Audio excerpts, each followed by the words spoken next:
Shalom, selamat malam. Perkenalkan nama saya Martin Jaga Mesaora. Saya berasal dari Prodi Sanitasi. Pada kesempatan kali ini saya akan membahas tentang pengawasan kualitas tanah dan pengolahan sampah. Sebelum kita membahas lebih lanjut, pentingnya terlebih dahulu untuk kita mengetahui pengertian sampah. Pengertian sampah merupakan material sisa yang tidak diinginkan setelah berakhirnya suatu proses. Nah, yang perlu kita ketahui setelah ini adalah sumber-sumber sampah. Sampah biasanya berasal dari aktivitas manusia, yang berarti di mana saja beradanya suatu aktivitas manusia dapat menimbulkan sampah. Contohnya seperti rumah tangga, perkantoran, pasar, dan tempat-tempat umum lainnya.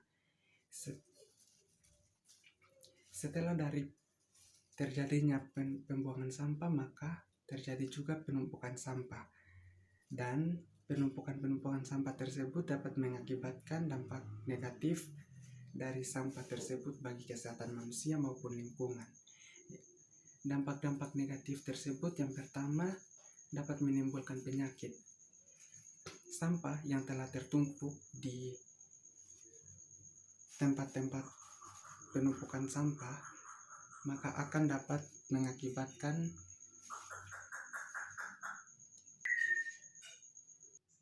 sampah yang telah tertumpuk maka biasanya akan didatangi oleh banyak sekali faktor penyakit seperti lalat, kecoak, tikus, dan akan berkembang biak di sana.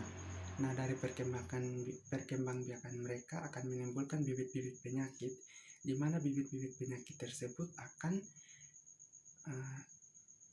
membawa penyakit terhadap diri kita sendiri. Yang kedua, dapat terjadinya pencemaran tanah. Nah, pencemaran tanah ini terjadi karena sampah yang telah tertumpuk tersebut mengakibatkan terganggunya produktivitas pada tanah, seperti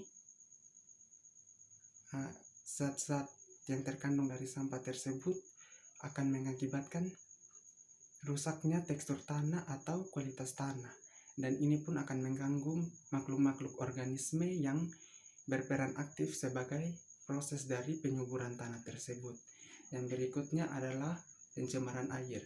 Sampah-sampah yang telah berceceran di sekitar air akan membuat air tersebut tercemar. Sebagai contohnya, pada sampah kantong plastik yang terdapat zat-zat kimia dari kantong tersebut akan mencemari air. Dan apabila air tersebut kita konsumsi tanpa melalui proses maka akan menimbulkan penyakit diare. Ataupun ketika kita menggunakan untuk aktivitas kita sehari-hari seperti mandi akan menimbulkan penyakit gatal pada kulit. Yang berikut adalah polusi udara. Nah, sampah yang telah tertumpuk tadi apabila dibiarkan terus-menerus maka akan terjadi bau yang sangat menyengat. Dari bau tersebut otomatis akan mengganggu aktivitas kita. Selain itu, bau tersebut juga dapat menimbulkan penyakit infeksi saluran pernafasan dan kita harus perlu menggunakan masker apabila berpergian di daerah tersebut untuk membuang sampah. Nah, setelah ini kita akan membahas tentang cara penanggulangan sampah yang baik dan benar.